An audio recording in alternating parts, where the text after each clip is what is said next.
Magic ল্যাম্পের বন্ধুরা সবাইকে অনেক অনেক শুভেচ্ছা জানাচ্ছি। আমি দৈতা হাজরা গোস্বামী। আজকে আমাদের সঙ্গে আমরা পেয়ে গেছি আমাদের প্রিয় সাহিত্যিক শ্রী শীর্ষেন্দু মুখোপাধ্যায়কে।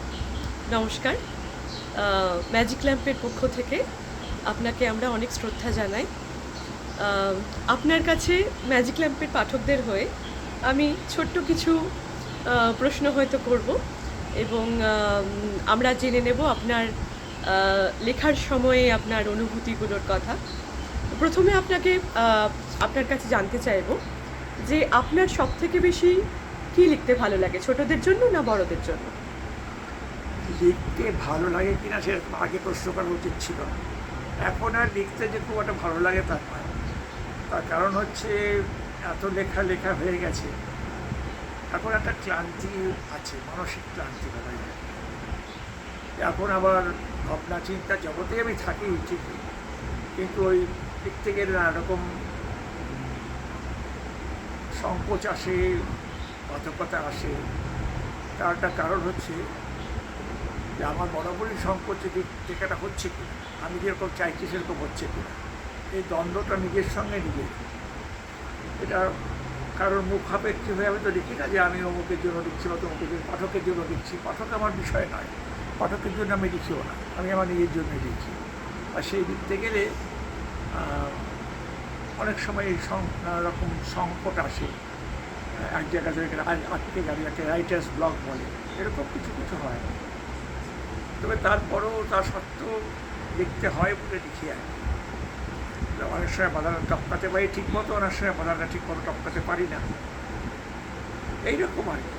লেখালেখি নিয়ে থাকতে হয়, তারপরে নানা রকম বাধকতা আসে, বাধা আসে, মেন্টাল ব্লক হয়। এইসব পেরিয়ে এইসব বাধা উত্তীর্ণ হয়েই লিখতে হয়। আরেকটা কথা জানতে চাইব যে ছোটদের জন্য যখন আপনি লেখেন, আপনার ছোটদের লেখার তো আমরা সবাই ভক্ত। আপনার অদ্ভুতুরে সিরিজ বা আপনার সব রকমই কল্পবিজ্ঞান, ছোটদের জন্য যে উপন্যাসগুলো, ছোটদের জন্য যেহেতু ম্যাজিক ল্যাম্প ছোটদের পত্রিকা, তাই এই বিষয়ে আপনাকে জিজ্ঞেস করছি। ছোটদের জন্য লিখতে গেলে আপনি সাধারণত কোন স্মৃতিগুলো বা কোন কল্পনাগুলো আপনাকে সাহায্য করে? আপনার নিজের ছোটবেলার কল্পনাগুলো কি আপনাকে সাহায্য করে? ছেলেবেলার কল্পনা বলা যাবে না, কিন্তু বলা যাবে অভিজ্ঞতা। আমার ভাগ্য একদিক দিয়ে ভালো, এই কারণে বলবো যে আমার বাবার বদ্যির চাকরি ছিল, যেটা কাজ করতেন, সুতরাং আমাকে প্রায় সময় জায়গা বদলাতে হতো। তারপরে ক্ষতিটা হতো এই যে কিছুদিন পর পরে আমার পড়া বন্ধ হয়ে যেত, আর বন্ধু সমস্ত পুরনো বন্ধুগুলো হারিয়ে যেত। এই কারণে আমার কোনো বাল্যবন্ধু নেই, বাল্যবন্ধুরা সব হারিয়ে গেছে। কিন্তু তার আর একটা ভালো দিক ছিল, সেটা হচ্ছে এই যে আমি নিত্য নতুন মানুষদের সঙ্গে আমার পরিচয় ঘটেছে, নতুন নতুন পটভূমি এসছে, নতুন নতুন জনসমাজ এসছে, নতুন নতুন জায়গা, প্রকৃতি, সব কিছু পাল্টে গেছে। এসব মিলিয়ে মিশিয়ে আমার সমস্ত ছেলেবেলাটা একটা বিশাল অভিজ্ঞতার সঞ্চয় বলতে পারো। সুতরাং আমার স্মৃতি যদি বলো তাহলে সে স্মৃতি থেকে অনেক কিছুই মাঝে মাঝে উঠে আসে। আমি তো শিশুদের জন্য লিখবো বলে কখনো ঠিক করে নিই, শিশু কিশোরদের জন্য। কিন্তু আমাকে যখন বাধ্য হলাম লিখতে, আমাকে জোর করে নীরেন্দা লিখিয়েছিলেন, ছোটো কবি ছিলেন, তখন থেকে আমি আমার নিজস্ব একটা জগৎ তৈরি করার চেষ্টা করেছিলাম, যে আর পাঁচজনের মতো না লিখে আমি আমার মতো করে লিখব। আমি বরাবরই আমার মতো করে লিখতে চেয়েছি। আমার ছোটোদের গল্প তাই আমার মতো করে লেখা, আর কারো মতো নয়। সেটা লিখতে গিয়ে না আরকম উদ্ভট জিনিস চলে এলো। সায়েন্স ফিকশনের সঙ্গে ভূত জুড়ে দিলাম, তার সঙ্গে হয়তো হাসি মজা এগুলো জুড়ে দিলাম। এরা এরকম অভিজ্ঞতা শীত থেকে খানিকটা খানিকটা করে এসছে, তার সঙ্গে কিছুটা ইমাজিনেশন, এই সমস্ত যোগ হয়েছে। তো এই যে একটা অ্যামালগামেশন, অর্থাৎ সায়েন্সের সঙ্গে ভূত প্রেত ইত্যাদি অদ্ভুত সমস্ত কিছু ঘটনা, বা সায়েন্স ফিকশনের সঙ্গে খানিকটা রূপকথা, এইসব জুড়ে দেওয়া, এসব আমার পছন্দের জিনিস আর কি। নানা রকম জিনিস মিক্স করা, রাসায়নিক একটা প্রক্রিয়া। তো এইভাবেই আমি লিখেছি, বরাবর লিখে এসেছি। তার যা ফল হয়েছে হয়েছে। আর আপনার ভৌতিক লেখা তো আমাদের ভীষণ প্রিয়। তো আপনার কি মনে হয় যে এখন তো ভূত এবং থ্রিলার এখনও সমান জনপ্রিয়, এবং আমার মনে হয় ইদানিং থ্রিলারের প্রতি মানুষ একটু বেশি ঝুঁকছে, বা থ্রিলার গল্প, থ্রিলার সিনেমা, ওয়েব সিরিজ সব কিছুর প্রতি। তো আপনার এই বিষয়ে কি মনে হয়? থ্রিলার তো আমিও লিখেছি, বাংলায় প্রথম থ্রিলার আমিই লিখি। একটা হচ্ছে ক্রিকেটের মৃত্যু, আর একটা হচ্ছে কালো বেড়াল সাদা বেড়াল, সাদা বেড়াল কালো বেড়াল। থ্রিলার আর বোধহয় বাংলায় লেখা হয়নি, আমার যত জানা আছে। থ্রিলারের ভক্ত তো আমরা সবাই, সকলেই আমরা ভক্ত থ্রিলারের। কিন্তু বাংলার থ্রিলার লেখার কত অসুবিধা আছে, মানে বাংলায় তো পটভূমিটা খুব নরম, থ্রিলার লেখার উপযোগী পটভূমি নয়। এখানে হিংস্রতা আছে বটে, কিন্তু থ্রিলার ধর্মী লেখার উপাদান কম। থ্রিলার তো শুধু হিংস্রতা না, তার সঙ্গে আরও অনেক কিছু যুক্ত থাকে, অনেক রহস্যময়তা থাকে।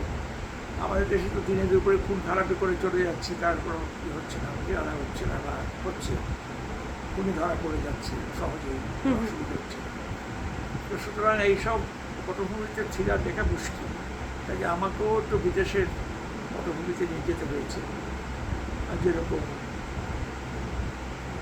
মানে সাদা বেড়াল কালো বেড়ালের মধ্যে ইটালির পটভূমি আছে খানিকটা, আর এটার মধ্যে আছে ক্রিকেটের মৃত্যুর মধ্যে আছে আমেরিকা, এবং অন্যান্য খানিকটা জায়গা আছে। সব মিলিয়ে বেশি একটা হয়েছে। দুটো থ্রিলার আমি লিখেছি। এর আগে আমার যত জানা আছে বাংলা থ্রিলার লেখা হয়নি। আর ডিটেকটিভ উপন্যাস বলতে আমার কাছে ডিটেকটিভটা শবর, আমার শবর সে পুলিশ অফিসার, সে প্রাইভেট গোয়েন্দা নয়, সে বড়দের লেখা, ছোটদের লেখা।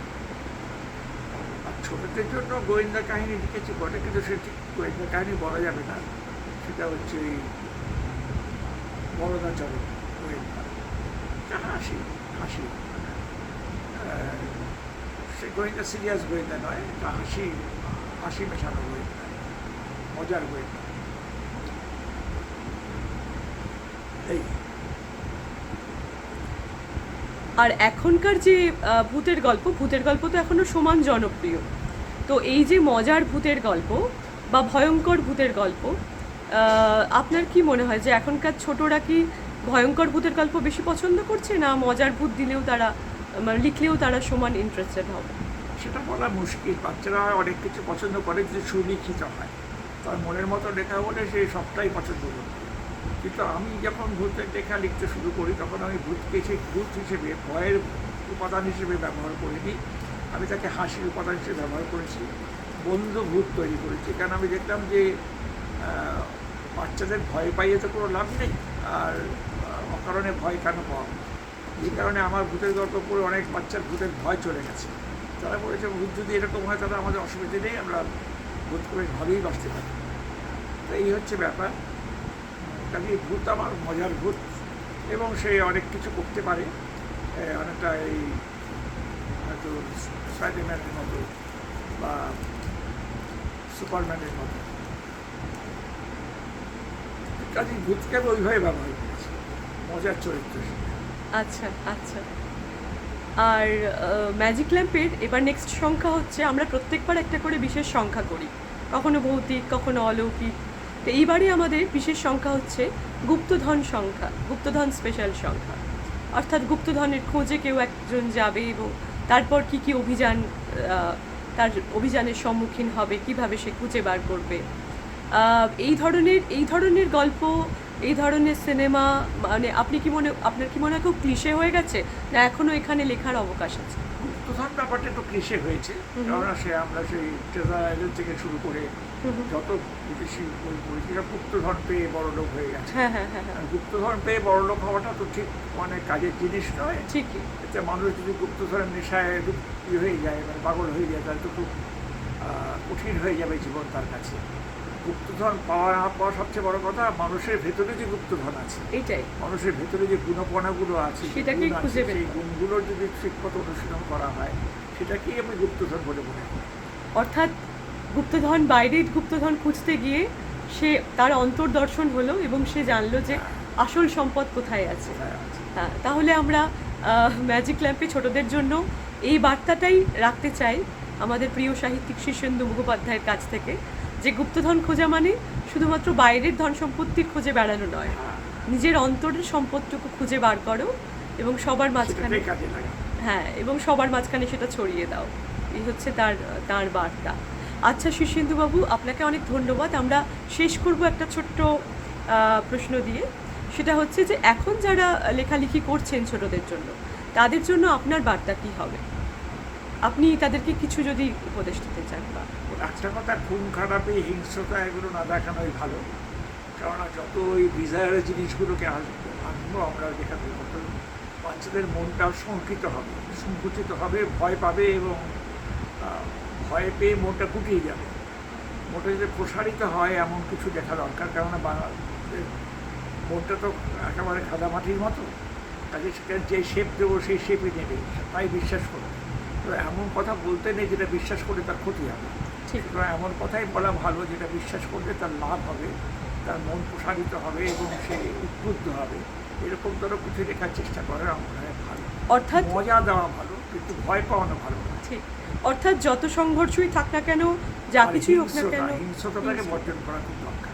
শেষে একটা আলোর দিশা দেখাতে হবে গল্পে। আচ্ছা আচ্ছা, অনেক অনেক ধন্যবাদ আপনাকে আমাদের এইটুকু সময় দেওয়ার জন্য। ম্যাজিক ল্যাম্পের পক্ষ থেকে আমি সম্পাদক দৈতা হাজরা গোস্বামী আপনাকে প্রণাম জানাই, শ্রদ্ধা জানাই। ভালো থাকবেন। তোমরা সবাই ভালো থেকো, তোমার ম্যাজিক ল্যাম্পের সদস্যরা ভালো থাকুন, সবাই আমার শুভেচ্ছা, আমার ভালোবাসা।